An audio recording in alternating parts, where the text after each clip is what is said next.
Here I'm running wood through the table saw. I am cutting the aprons, which I believe were 4 inches wide, and I'm also cutting the inner rails, which form the gaming well, and then I'm also going to be cutting the armrests, which I believe those were 2 inches wide. The gaming well was 1.5 inches wide. It's not very tall, but I'm making this table for a friend of mine, and those are the dimensions he wanted.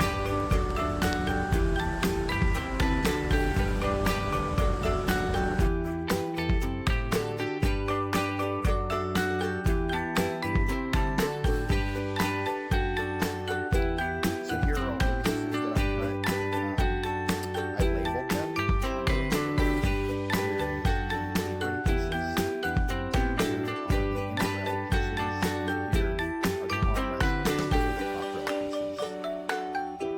Okay, so I'm going to use my homemade benchtop router to route a profile into the apron. And so the first bit I'm going to use is a 1/2 inch cove bit, and I'm going to run that along the top of the apron.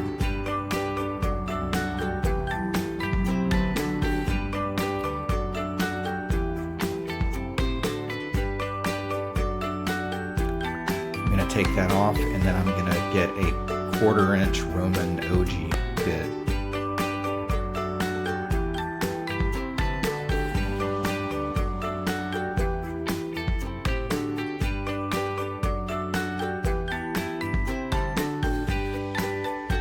And I'm going to flip the board and run it on the other side. You can find lots of YouTube videos on how to make one of these benchtop routers out of an existing router that you have.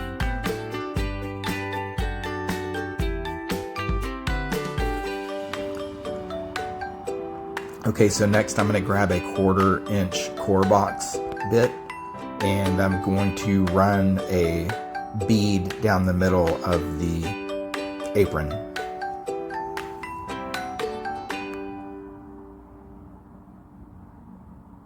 And so here's the finished product. Here are the legs that I bought for the table. They are too long, and so I had to cut them down to 22 inches to more of a coffee table size. And here they are after I cut them.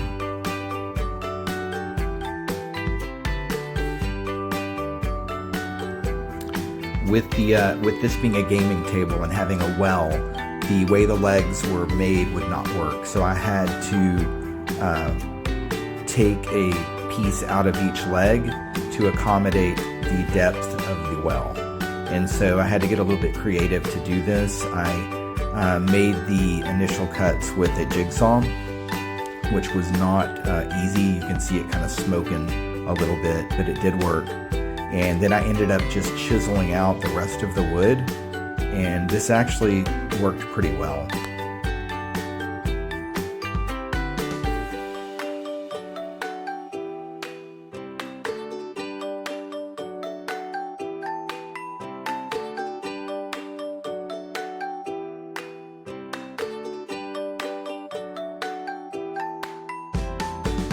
I used a 1/4 inch roundover bit to round over one edge of the armrests, just to make it more comfortable to put your arms on.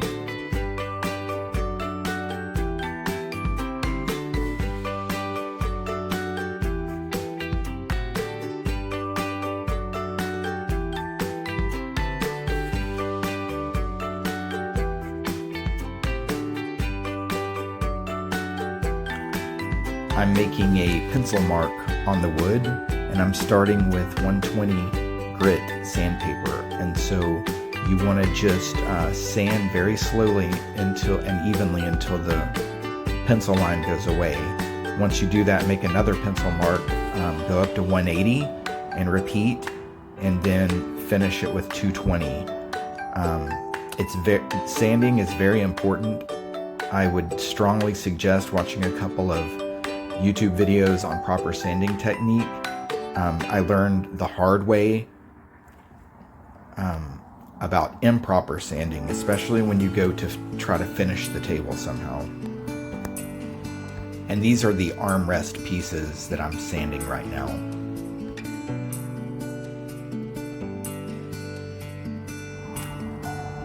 I'm going to attach the table aprons to the legs using loose tenon joinery. Some people also call it slip tenon joinery.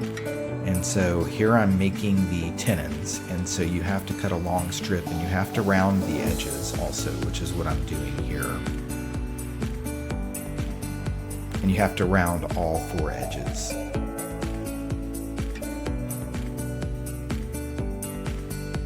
And then using my table saw and a small sled with a stop block, I'm cutting all the tenons.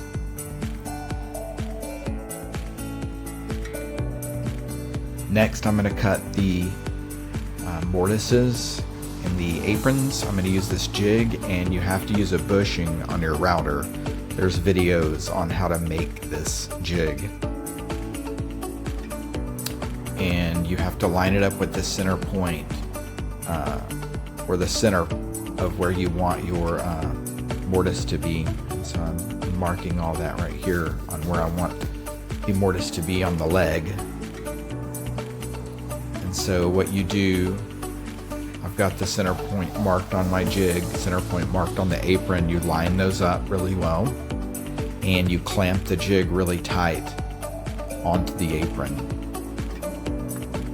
Then you use a straight bit on your router. I think I'm using a 1/4 inch straight bit, and it's got the bushing attached, and the bushing keeps it from moving anywhere except where you want it to move.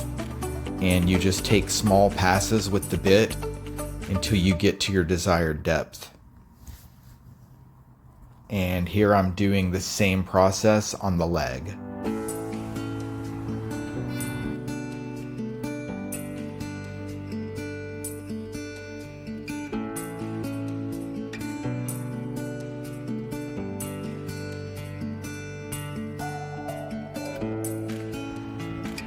This is how the tenon fits into the apron. And so what you'll do, you'll glue it on one end, and then you'll glue the other end into the leg. Here I am gluing up an apron. I've already glued up some of the table. And so you put a really good amount into the hole and put the tenon in and attach it to the leg. Another note, if you don't have a clamp long enough to do this, you can reverse the heads on parallel clamps and use a smaller clamp to clamp it in the middle to make one long clamp. I do not own a track saw, so I used this straight edge by Bora to cut across the plywood. It works pretty well. Then I use my table saw to cut the width of the base for the gaming well. Here I just set the plywood base in just to make sure it fits. I'm using a router sled to cut channels into the inner rails. I'm going to pour epoxy into these.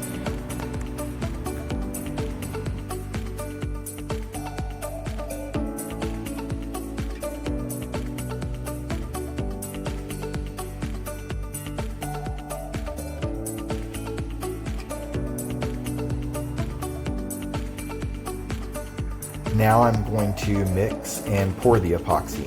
This is the brand I use. It's called Liquid Nails. You can order it off Amazon. It's a deep pour epoxy. It's not cheap.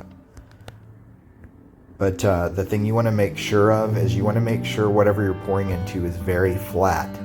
I used cauls with tape on them, packing tape, so they won't stick.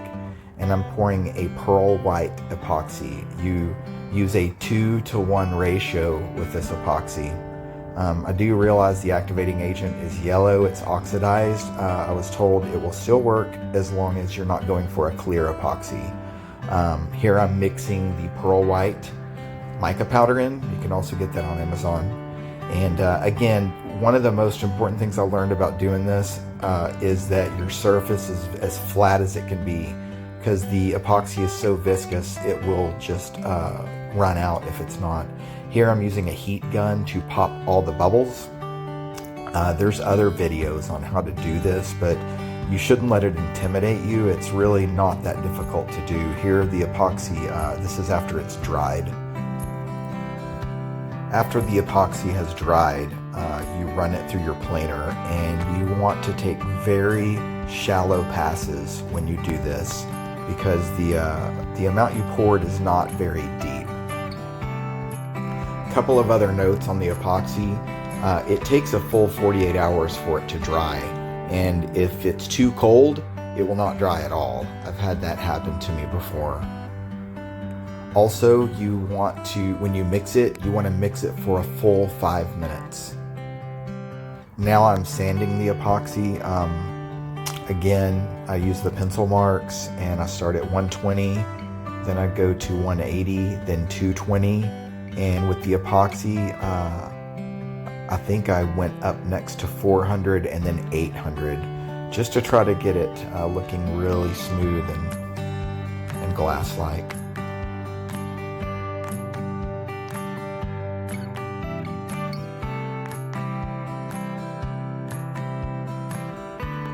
Next, I'm cutting the top rail, or the armrest, and I'm mitering those. And so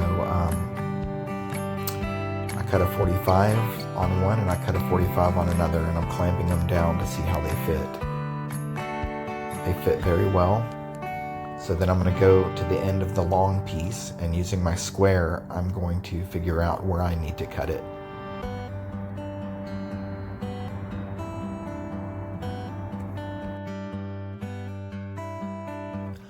Then I cut the other long piece to match the previous one I cut, because they should be the same length.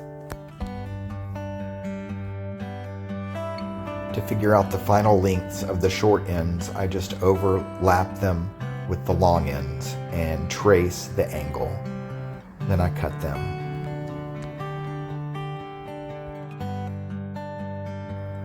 It's a good idea to glue all of this together on a separate flat table and not on the coffee table itself.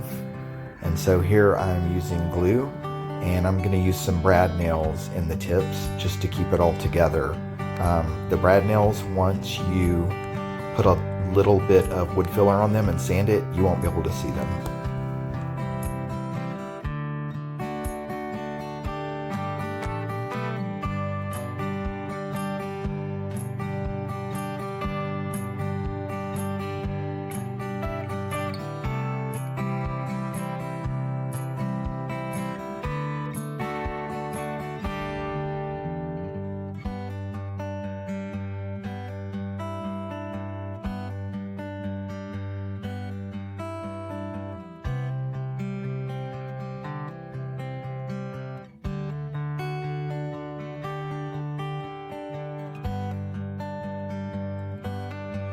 Next, I'm sanding the aprons using the same trick with the pencil, and then 120, 180, and 220. Also, as a note, having dust collection on your sander makes it far more effective.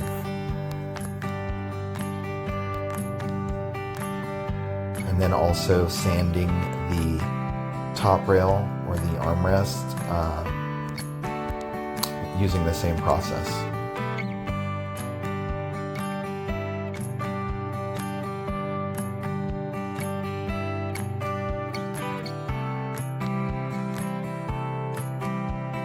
Okay, now I'm going to glue the armrests on. This is why, to me, it was important to glue up and nail the armrests separately. As of now, you know the armrests are completely square. And so if your table aprons turn out to not be completely square, then you can adjust for that when you put your the top rails on, the table apron on. And so here I glued it and I'm clamping it down. And so you can adjust it so that it looks good on the aprons. Next is cutting the inner rails that have the epoxy on them. And here I've just clamped it in place. And now I have to figure out where to cut it at the end. So what I do here is make a little mark right at the corner where it should be cut.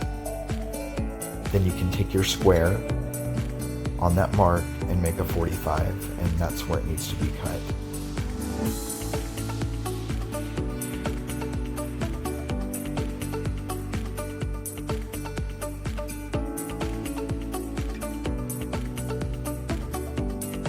Now I take the other long piece and I just trace where it needs to be cut.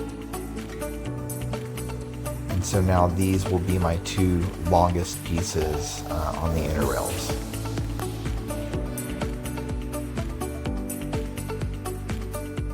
Then I will have to measure the length of the short rails.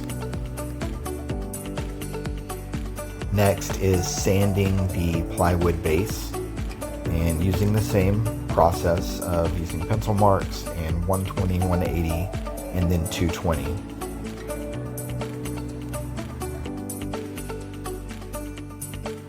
Now I'm gluing in some ledger boards, and what I've done, I've flipped the table and set the plywood base in. And what I did, I put the epoxied inner rails underneath just to hold it in place. And I'm using glue and brad nails on these ledger boards. As a side note, the brad nailer I'm using, it's a Win. It was only, I think it was like $35. Well worth the investment. And here they are, nailed in and glued in.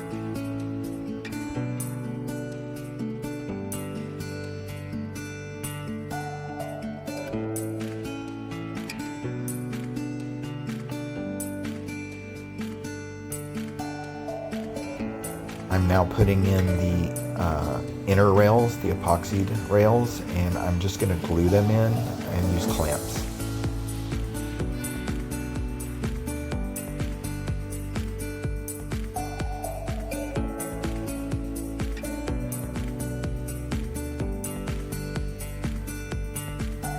So I've got the inner epoxy rails in, and they meet up with the armrests.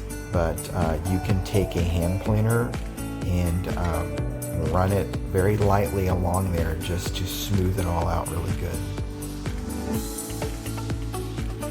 The table probably didn't need it, but I went ahead and put these added supports under the legs.